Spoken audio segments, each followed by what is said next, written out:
Good evening, friends. Thank you for joining us. My name is Rio, and I'm the publicist here at Copper Canyon, coming to you live from my home in Santa Fe, New Mexico. It's been a pretty remarkable spring of poetry, and I am so heartened to be celebrating two extraordinary authors tonight, Sarah Ruhl and CATE MARVIN, both of whom are publishing new collections with us. Sarah with Love Poems in Quarantine, and CATE with Event Horizon. Before we get started, I want to say a few things about our live stream events, which we began doing at the start of the pandemic. The live streams were initially a way for us to celebrate our incredible authors in the face of canceled readings, upended tours, and closed bookstores during widespread lockdowns. But we've since seen the incredible value in our virtual gatherings. They're a chance for us to connect across our geographic distances in the comforts and intimacy of our own homes. I have been so happy to go to in-person readings again here in Santa Fe with the Lannan Foundation and at excellent bookstores such as Collected Works, but I've also been grateful to continue attending so many good and meaningful events online, like tonight's. Thank you for logging in, sitting down, and being here with us. We couldn't bring these incredible, necessary poems out, nor present them in the best possible expression read by their authors without you. Thank you for buying these books, supporting Copper Canyon with your donations, and helping us celebrate by sharing the poems with your friends and family. So I remind us of these previous years of pandemic and other traumas we've all endured because in many ways, Sarah's and CATE's books share in a palpable sense of having been forged within them. Love Poems in Quarantine makes it pretty explicit. These are incredible snapshots of domestic life, watching the world outside both fall apart and come to account. Event Horizon interacts with a broader set of dangers both before and during the pandemic, especially the dangers of living as a woman. Both collections, in different but equally profound ways, are about how to care. But I'll leave it at that for now. We'll have plenty more to get into. Please use Zoom's Q&A function to ask any questions you may have, and we'll try our best to get to them. Without further ado, let me introduce our first reader. So CATE MARVIN's first book, World's Tallest Disaster, was chosen by Robert Pinsky for the 2000 Catherine A. Morton Prize in 2001. In 2002, she received the Kate Tufts Discovery Prize. She co-edited with Michael Dumanis the anthology Legitimate Dangers, American Poets of the New Century, published also on Saraban in 2006. Her second book of poems, Fragment of the Head of a Queen, was published by Saraban in 2007 and received a Whiting Award. Her third book of poems, Oracle, published by Norton, was named one of the best poetry books of 2015 by the New York Times. She teaches poetry writing in the Stone Coast MFA program at the University of Southern Maine and is professor of English at the College of Staten Island, City University of New York. She's a recent Guggenheim Fellow, and she lives in Scarborough, Maine. We are thrilled and honored that CATE has joined Copper Canyon with this first book, Event Horizon. CATE, it's great to see you. Thank you so much for coming. I'll leave it to you. Unmute. Of course, I have. I haven't yet unmuted myself. It's like, how long do I have to work with Zoom and actually get proficient at it? I wonder. I seem to just get worse. So Rio, thank you so much. I'm so excited to be here. And I also want to thank Marissa, Rio, everyone who put this reading together. They were really incredibly thorough in getting us prepared for it. And of course, I'm really honored to be reading with Sarah Ruhl. That's a huge treat that I honestly never expected to come my way in my writing career. So I'm gonna read 4 poems and hopefully they won't take any more than 8 or 10 minutes. And yeah, I think that, just a second, I have to start my timer. So the first one is called It's a Limousine. And when I first started, I had a child in 2009. And at one point there was someone mentioned that, that there was a danger of writing terrible mother poems, right? That if, you have a kid, then you're just gonna end up writing about all these like gross mom things. And it's true that like motherhood, as is fatherhood, is really terrifying. And this is an account of that. So it's called It's a Limousine. It is nothing like a shark, but the monochrome blanched off white of its long body is dumb like a shark's nose and dead eyes, and it is turning a corner. There's always a child in awe who asks, "What is that?" And we must supply the information, however embarrassing our world may be in the explanation. For example, this dumb automobile that will make me one day explain prom which made me personally throw up in a parking lot. Or wealth, that one is difficult. Because the sparkling, wide-eyed young ones all want all the money and candy, and most especially baby kittens, the size of gumdrops that will never grow up. For them, our world is a cotton candy haze, except when you accidentally mention a dead cat who is named Peanut. Then the storm appears on the brow, looms like charred coffee at the depths of a cup. And why shouldn't we give that man bent on the corner money? Because we don't have much money, honey. What's that? A man who drives a very nice car and is just about to hit you. You must remind these little dum-dums. They are very small. No one can see them. Anyone is liable to run them over. No one cares about what grade they're in. They must stop touching everything. They can't have cake, popcorn, popsicles, cupcakes for breakfast, lunch, or dinner. It's a limousine, and it represents every stupidity known to humankind. And you, my child, are never allowed to ride in one. May they one day be obsolete. May spaceships replace them. May you one day cease to force me to answer all of your questions about this awful world again. Though by then I may be dead. And for now, I'll take grabbing your hand in mine while crossing this fearsome parking lot as my one true reason to live. My child is much older now and very cynical. So I guess that broke the spell. So this is a poem called Breaking a Face. And it is about an encounter with a hostile man that I had. It has an epigraph from Mary Ruefle. My face is a jar of honey you can look through. A tiny dog clothed in a fleece jacket, eyes bulging, is strung to a man in a park where I've brought my own dog for sun.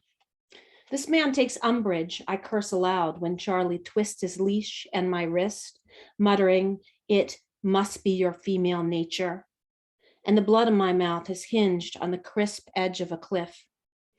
Charlie is also the name of my father, who hated dogs, and by that rationale hated Charlie, who also prefers humans to dogs, pressing always past his canine counterparts to achieve communion with their owners, because jealousy is not just human. And because the sun breaks itself today at the edge of the water, dribbling bits of itself into the gray, I cannot disallow myself to unspool my obscenity. The man begins to back away, pulls his dog's leash taut. Charlie pulls me. 4 of us stand at either ends of leashes. Now the man backs himself across the street, crab-wise, and a glitter rises from up the bottoms of his eyes, twitching with his twitching dog. Must be that time of the... And Charlie, a large dog, is either oblivious to my peril or chooses not to present himself as imminent threat, tugs my body toward a crusty snowbank, the next chapter in the day's book of smells, pulling my arm's length into taffy. But I wait. I want to see if this man will break my face, to see if he will choose to break it, or see that when he breaks it, I am not my face. I do not break, though I will perform the bleed he wants me to know he's seen, to curse me by informing me of my own curse, make me obscene when he is the obscene tourist of my form. There is nothing to do but spill fumes and oily residue, pour junk from my lips, an embarrassment of overture, insist, an unwelcome provider of the fantasy he wishes to deny, yet to which he clings, that phantasmagoria of rust between the legs exist like so much grief. Yeah, I say, the blood spilling out my coos, my free arm waving at the road. It's pooling alongside the curb. I'm washing my hands in its puddles. I'm spreading through the streets like a disease. Then Charlie pulls me away. We go his way, away from the man and this tiny dog in directions I will allow him to take me, away and toward other animals and their humans.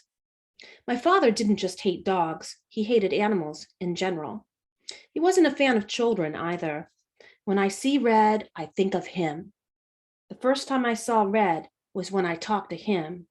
I was the unluckiest number. Or maybe I am, as he would have no doubt said, reading too much into things. All right, I'm just going to read one more poem because it seems like I'm tearing through time here. And so this is a poem that's also about my child who is transgender, non-binary. And I wanted to close my book because I have a lot of poems about having a daughter. And while I was writing the book, I no longer have a daughter, so I had to transition my child within my book. So this is called They, Them, Theirarchy, and it is in 3 parts. 1.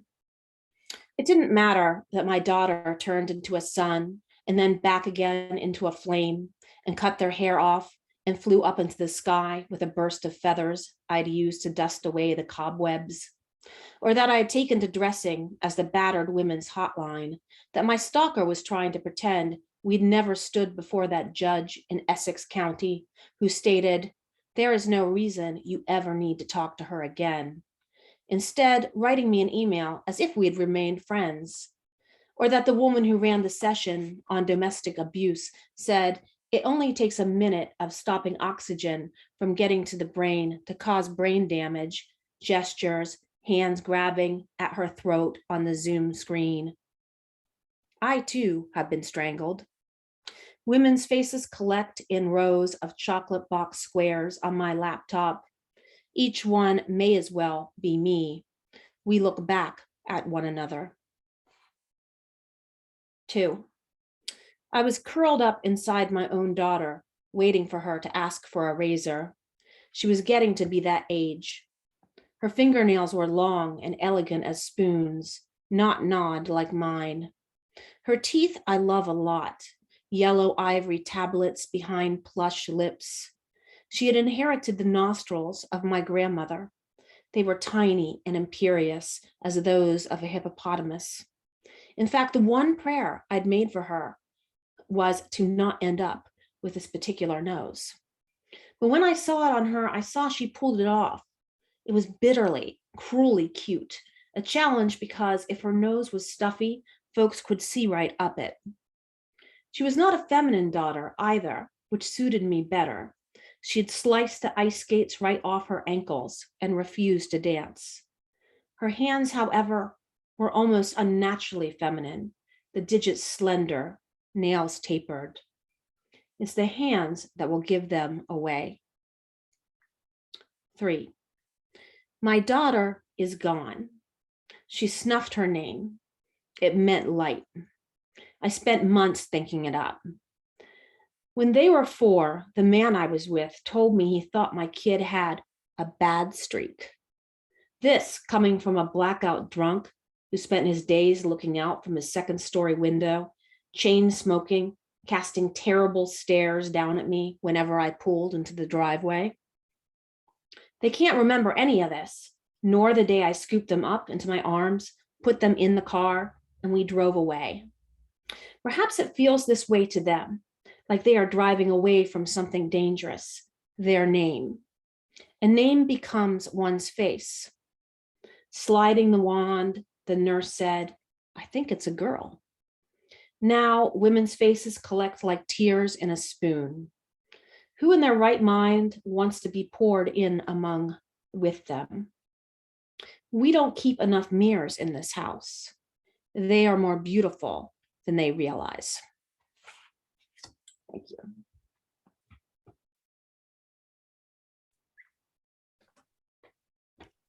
Oh, thank you, Kate. I've been waiting so long to hear some of these poems, at least a few of them, and it's a wonderful experience. I mean, I hear them as I see them, the way I see them on the page. You know, I mean, this vibrant, very high definition language, these lines that feel.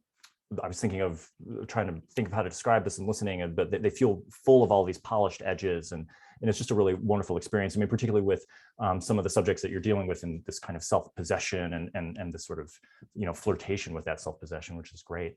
But I'm getting a little off script here, and I do have a question that I want to ask for you directly, and that has more to do actually with narrative. So, as a poetry collection, obviously the poems lead us somewhere, they build, they can sometimes tell a story, cascade definitely toward this feeling.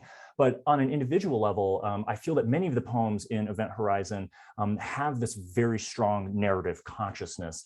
This includes Breaking a Face, which was the second poem that you read, which is so scribbled around this moment or this kind of sequence of moments that is very narrative in structure. You're telling the story about this walk, and this narrative arc feels, akin to prose. So I'm kind of want to ask this question, which is essentially, how do you view the relationship between narrative and poetry, and especially the kind of elements that we associate with poetry generally, like, deep image and language and things like that? Yeah. So I don't think narrative is like a bad word. I really like story, and I want my poems to have story in them. I'm really very impatient with poems that are just story, though. So, I think like I'm actually, and I'm also very envious of fiction writers. I think fiction writers are pulling off something friggin' amazing. And I've tried to write fiction, and poetry is a better way for me to tell a story. And I think what I really like about narrative in poetry is that, you can create this vividness with language, but also there's so much mystery and, and hinting. And there's so much you can do with line breaks too, in terms of, of changing things up and giving so many different perspectives and dimensions. So in a lot of ways, it's just a really wild way to tell a story. I think most things accrue into a narrative, and that's basically one way I sort of understand the world. They're not linear though, right? So so to me, I'm not particularly interested in linear narratives. So but I like setting is hugely important for me in a poem. I want to know where I'm at. I want to be with someone. I want to see it. And so so I guess that might be a sort of disappointing answer, because it's not exactly a surprising, I don't think.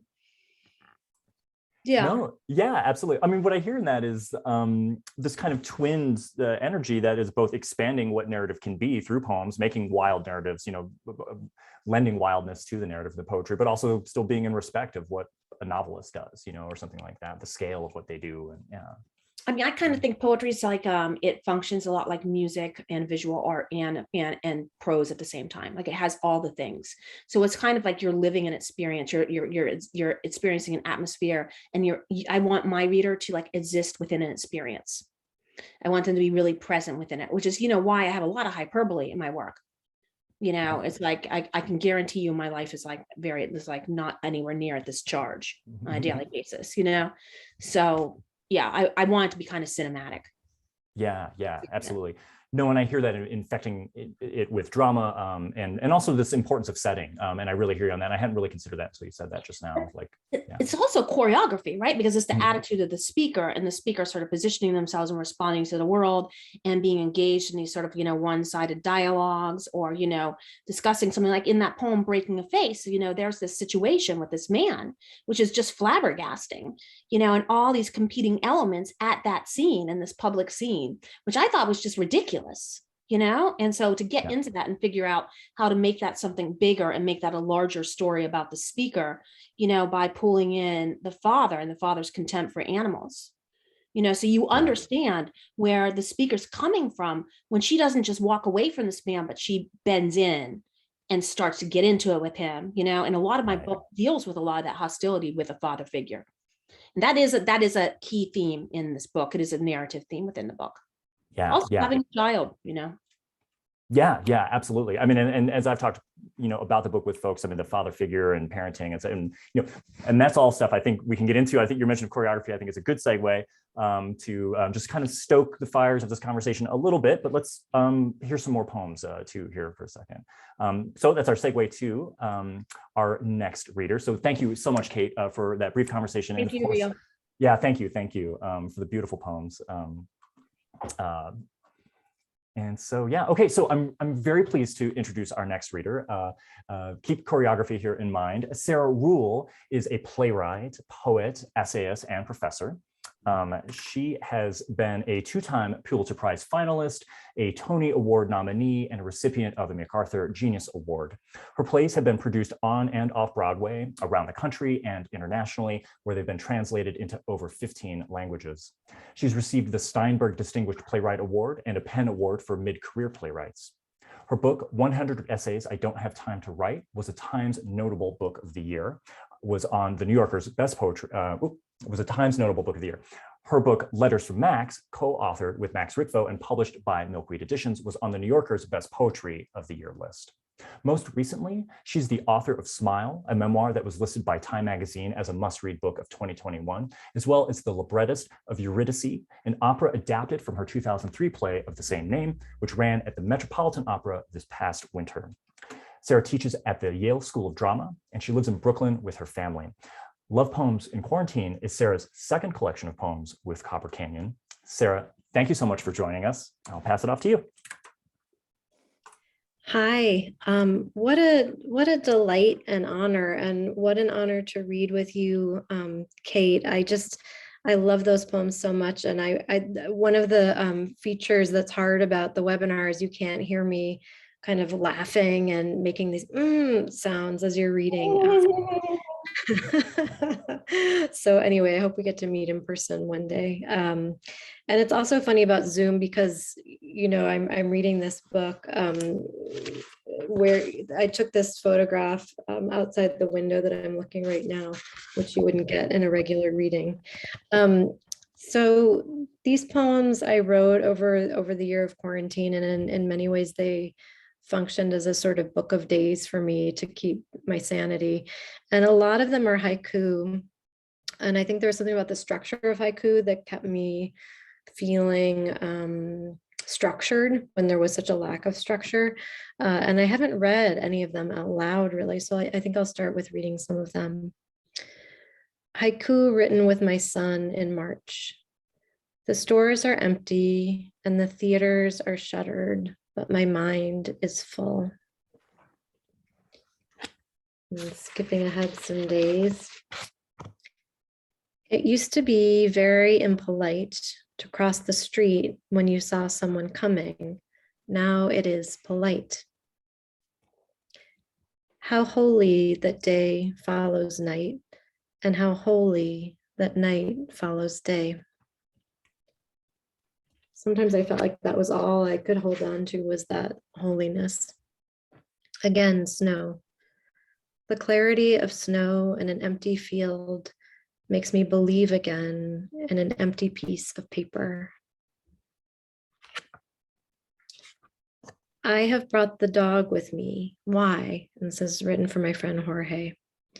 Because everything in life is better with a dog, except for sex. I'm so glad you have your audio and so helpful. You know, it's funny, I learned while I was writing haiku about the history of tanka and how the two extra lines were helpful for humor. And I didn't realize that, you know, so long ago, these forms were also used for humor. Poem catching. I catch the poems in the morning, half asleep, then day comes and dishes. Where is the bird call? In the air, in your chest, or there where the song is? And just to mix it up a little, I'll read a couple longer poems, not too long, but longer than haiku. I did so much laundry during quarantine. Sometimes it felt like that's all I did. So this is called, What Are We Folding When We Are Folding Laundry in Quarantine? Standing 4 feet apart, you take one edge of the sheet, I take the other. We walk toward one another, creating order, like solemn campers folding a flag in the early morning light. But this is no flag. This is where we love and sleep. There was a time we forgot to do this, to fold with and toward one another, to make the edges clean together. My grandmother might have said, there is always more laundry to do, and that is a blessing because it means you did more living, which means you get to do more cleaning. We forgot for a while that one large blanket is too difficult for one chin to hold and two hands to fold alone, that there is more beauty in walking toward the fold and in the shared labor. And I'll just read a couple more. One theme in the book is what it's like to mark time before George Floyd was murdered and then after, and that, you know, one's daily preoccupations were different, or mine were before and after. This one is called White Backup Singers, June 1st. I didn't want to watch that video, but I did. I watched it. I watched a uniformed man put his knee on another man's neck, watched him press the life out unmoved, as though there weren't a man under the weight of his uniform body, as though the man under him was a fly or a dog. I watched the brown face lose life minute by minute, and I watched that white face, unmoved, impassive, looking at some murderous internal horizon line. From the privacy of my home, I watched a man die, and this whole country watched him die. And this country came out of the privacy of their homes and took to the streets. And I hear my brothers and sisters saying, white violence is white silence. And I hear my brothers and sisters saying, we are exhausted, can't you carry this burden for once? And I also hear, for one holy week, can you shut up? We are speaking. And I say yes to both, those calling for white people to speak up and those calling for white people to shut up. And so a small offering, a middle way, I will be your white backup singer, because I always hated the lyric in that Lou Reed song about the black backup singers who he asked to sing, did you, and then they do. Fuck that. I will be your backup singer if you want me to, even though I'm a bad singer. I will practice and I will stand behind you. And if Janelle Monáe says, say his name, I will say his name, George Floyd. And if Killer Mike says, say his name, I will say his name, George Floyd. And if Alicia Garza says, say his name, I will say his name, George Floyd. And if you tell me you don't need me to sing, I will be quiet. And if you tell me I need to be louder, I will be louder. George Floyd, George Floyd, George Floyd, George Floyd. I'm just going to close with one that I haven't read out loud before. Thinking and reeling about all these events in Buffalo right now. This one is called Weekapaug, and it's a little town in Rhode Island where I spent some of quarantine. Weekapaug. You walk down the street, mostly white houses, mostly white folks and gray granite. You are not white, and you walk here every day. We are strangers. I wave, you wave back. And the Central Park dog lady, who I outwardly resemble, hovers between us, a golem. Inside my wave, simple friendliness, or do I want absolution from my murderous race? Inside your wave, simple friendliness, or the hope that I do not enlist the state to kill you? We walk on. Every day we pass each other. Every day we have the chance to love. And that's it.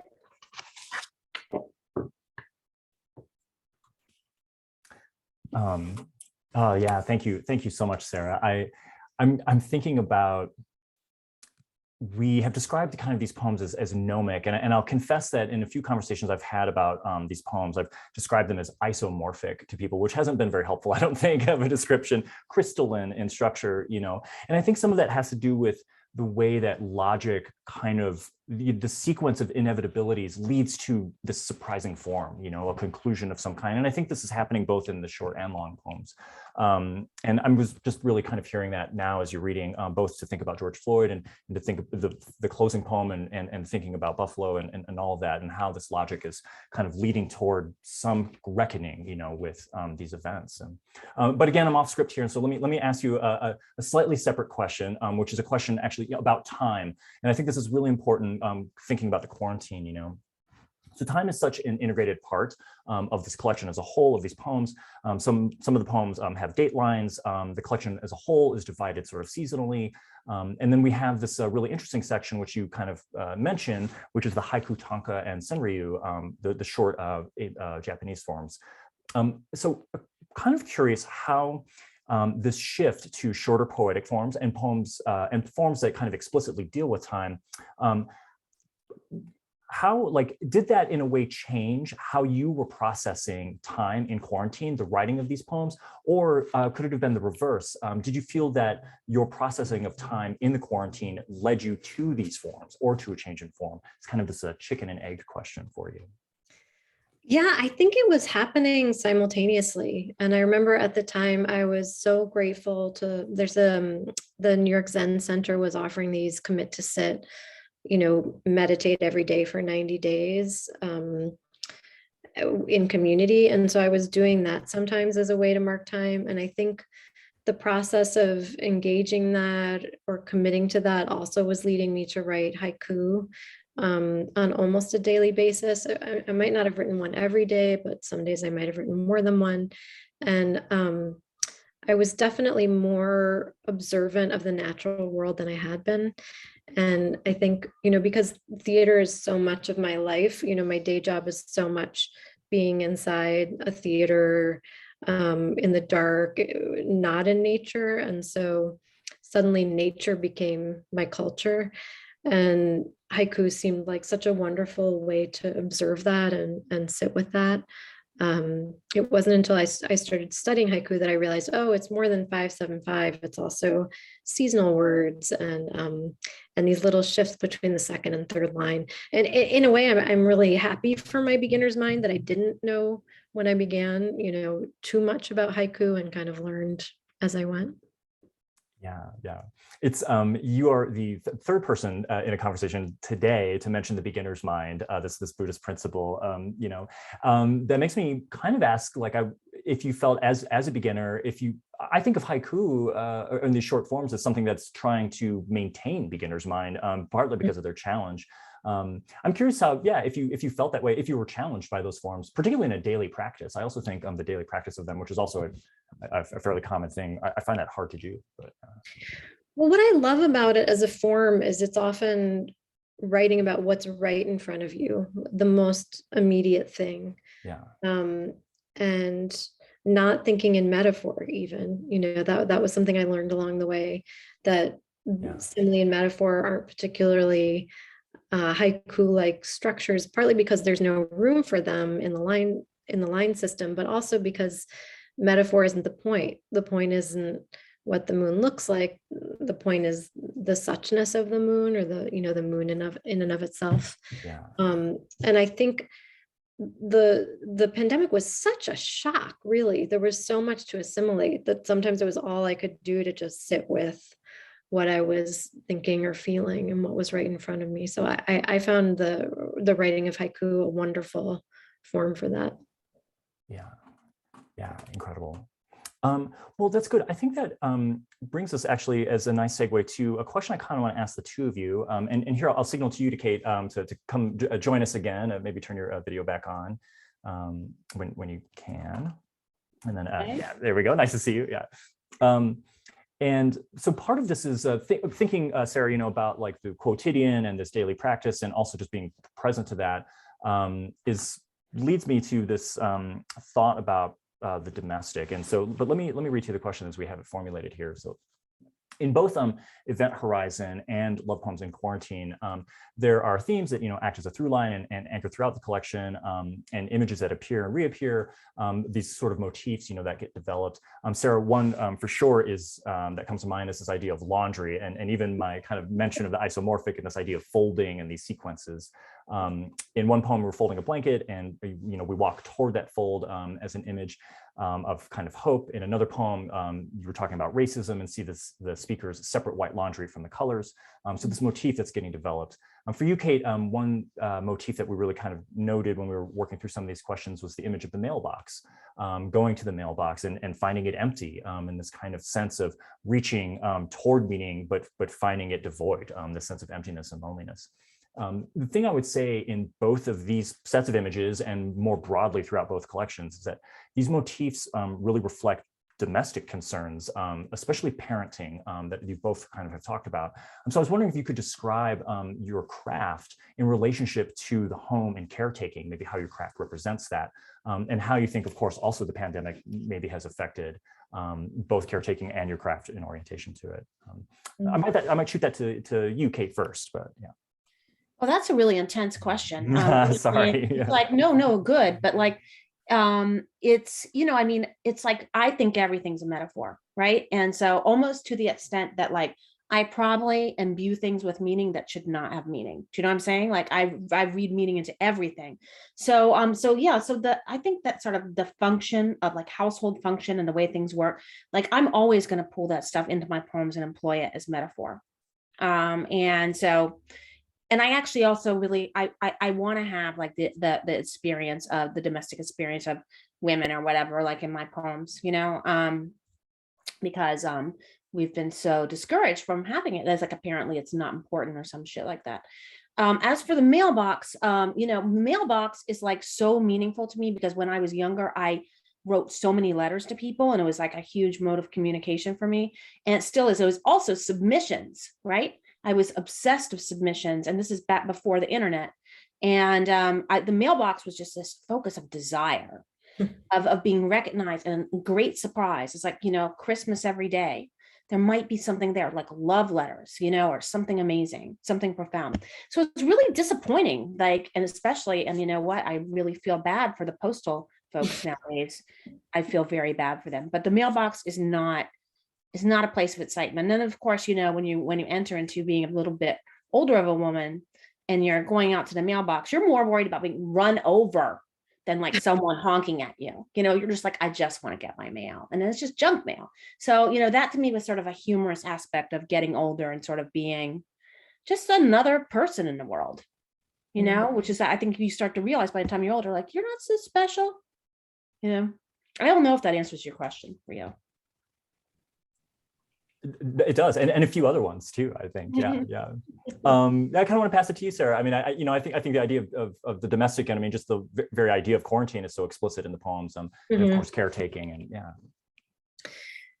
I love this idea of caretaking and art. I think it's been so resisted over the years. I mean, I think, is it Tennyson who wrote the Children's Hour about, he's up in his little attic writing all day, and then the children's hour is when someone magically brings him the children and he like kisses them and maybe has a little meal with them, and then they go away and he writes his poems again.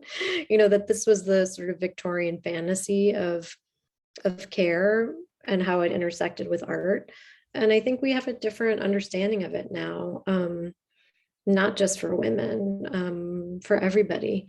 So finding caretaking in poetry, in addition to trauma and catharsis, finding that gentleness and the tenderness that you find when you're doing laundry or preparing a meal for a child. I mean, I think I have one haiku just about like making tater tots, because it felt like that's all I was doing at the beginning. Like all the Midwestern meals were what like were calling to me that I grew up on. I was like, big bags of Rita tater tots. That's really wonderful. I've actually been reconnecting with tater tots myself recently, because I've noticed here in Santa Fe, breakfast burritos are a big thing. They often put tater tots in them, and it's wonderful. It's really wonderful. I'm glad we could talk about that.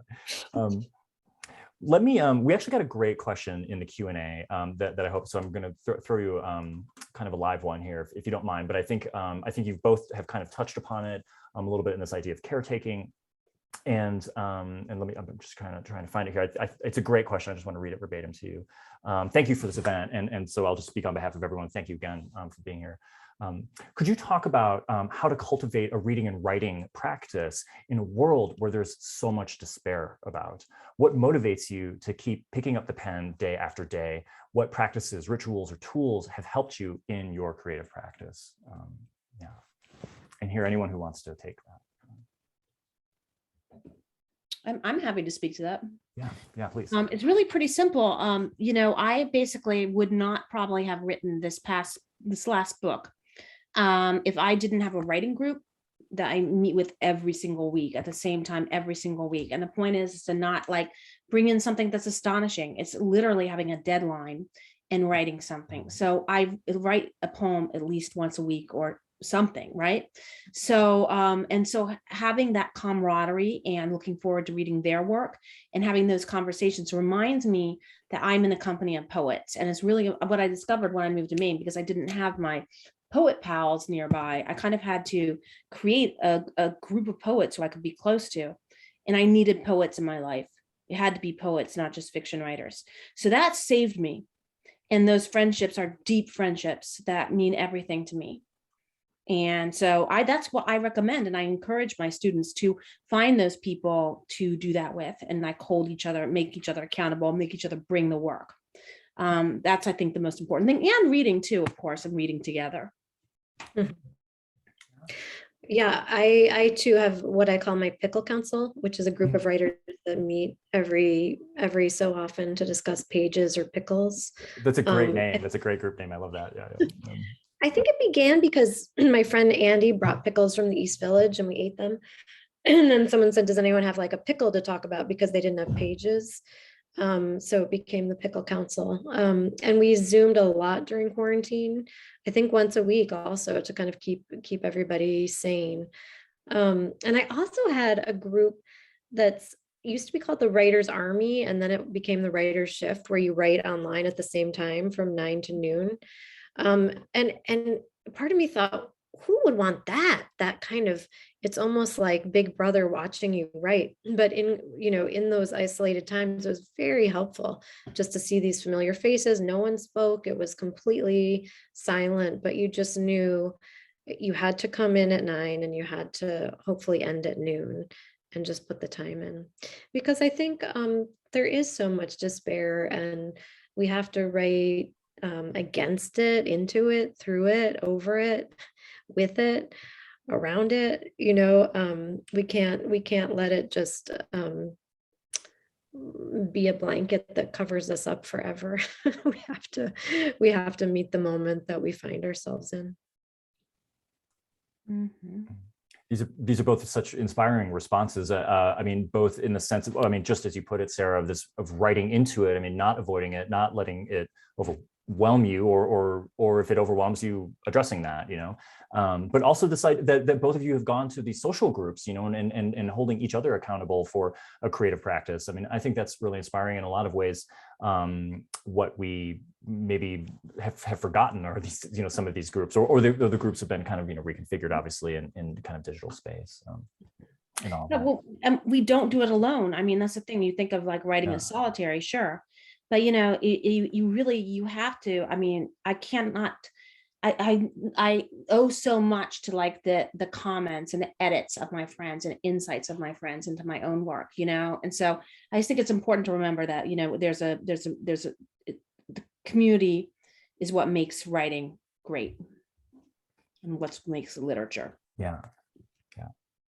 I mean, I have to share a personal story. When I had come out of my MFA, I was in an online writing a writing group, an online group for, across the country for maybe 2 or 3 years. And that was just so, it sort of was this was very early on too. Like it informed like the internet, like it was what I thought the internet was then, it was like this writing group. And that was kind of a wonderful way to be, existing in internet space, at least for that time. Things, of course, got a lot more gnarly afterward in the internet writ large. Yeah, this is really great. Well, so let me move to one other question here, and I think this might be our last one to kind of close us out. And it's a question again for both of you. Sarah, you kind of brought up humor in the practice of tanka, and that's something that we really kind of have seen in both of these. So we read Ash and I read Love Poems in Quarantine, and the collection is many things. This record keeper, timekeeper of the pandemic, a difficult time that we're still very much in. Of course, there's protests and isolation, loss. Yet there's also humor in these poems, on these sort of foibles of domestic life. Some of the poems are downright hilarious. The same thing, Kate, for you, in a event horizon, there is this, the poems kind of exist between this violent patriarchy and female agency and survival, yet there are these brilliant moments of wit and humor, sass, self-deprecation, and these kinds of things. So we're really kind of curious, Ash and I, about what your views are on the importance and function of humor, you know, in your collections. I mean, I just can't do without it. I don't know who can. And I find this in my playwriting too, that I tend not to write in a kind of distinct genre of comedy or tragedy. I most love work that limns the distance between the two. And in Kate's poems, you know, as I said, I was cackling over here in Brooklyn with my audio off, which I love. And I think there aren't enough readers who know how funny poems can be. And if more of them did, we would probably find a new little cache of readers. Mm-hmm. Yeah. You know, it's so funny. Like I too was laughing so hard, Sarah, and I actually thought I had my mute on, but I did not. And so it you did know, lend to the atmosphere. I thought it lent good atmosphere. Yeah. but you know, it's funny. It depends on what I think what you find is funny, and I find a lot of stuff funny that's maybe really disturbing too. Mhm. So you know, an example of a poet who I really love is Sylvia Plath, and I think Sylvia Plath is hilarious. Like, and some people are just like, oh no, you know, but she's really funny. And so that kind of like black humor, that vicious humor, just, you know, it's like, I'm like Sarah, I can't live without it. And that's just like, it would be really a miserable world if we weren't able to, you know, crack ourselves up a little bit. And yeah, so I think it's, I think it also, I mean, I don't know. I was thinking like, what poems do I have in my book that are not funny? And there's a couple that are really sad. And I think sometimes you earn that a little bit by having, you know, a lot of poems that do have that humor. And then the poems that really can't, like poems that can't have humor, that are so grief stricken, those are kind of terrifying poems, right? You know, those that are so forlorn. And so I don't know. I think it's just like, I guess I'm kind of wandering around in my answer to this question. But I think it's there's also a certain like viciousness to humor, and I think there's also a particular like a humor that is female humor sometimes that's just like, oh yeah, whatevs, you know, like you're subjected to so much, like, you know, you're not supposed to walk around at night or whatever because you might get attacked. Like when you live that way, you know, I think that there's a sort of like barbaric humor that sort of accompanies a lot of like what you do and see. That's kind of casual in some ways. Mhm. Yeah, that's great. I love that you bring up female humor, you know, and feminine agency in humor. And I think this is something that even in the world of comedy, is really reckoning with this and trying to, you know, shift into that kind of into that mode more. And so, yeah, I'm just curious, Sarah, if you could maybe, if you had any thoughts on that too, and female. I mean, I think of specifically feminist humor as part of your work also. Like, yeah. I do. I mean, on my bedside table, I have the new Hannah Gadsby memoir. I think she's done some amazing work the past couple of years, kind of plumbing the depths. I love your phrase, barbaric humor, you know, or barbaric women's humor. But yeah, I saw a play the other day and it had sort of 7 amazing comedians in the play. And it was such a delight to just watch 7 women yucking it up, you know, to that degree. It's fantastic. Yeah. Well, that's really wonderful. I think this is a good place to kind of leave it. I mean, you know, we are in this world and in these poems of great reckoning and of vigilance. And of course, I want to maintain that. But I like kind of ending on an uplifted note, of course, as we're moving into spring and summer. So I just want to say thank you both again. I was so excited when we put this pairing together and beginning to really think about these 2 books side by side. And I think they work so well together. And of course, totally different approaches too. And we're just really excited to have them in this list. And so for those of you out there, please, if you haven't read the poems yet, of course, please pick them up, get them at your library or wherever you can. They are coming out just right now. I have a stupid question. Kate, yeah, of course. Is your pub date already happened or is it coming up? I think it's May 24th. Mm-hmm. Okay, great. That's right. Yeah. Yeah. Both of them. Yeah. Mm-hmm. Both are in the future, but books are moving through the world at the moment. Yeah. Great. kind of scary. Thank you. In a Thank great you, way. everybody. Yeah, excellent. Okay. Well, thank you all again for joining Thank us. you. Yeah, and celebrating these authors. We appreciate it, and enjoy the rest of your evenings. Thanks so much. Bye. Thank you.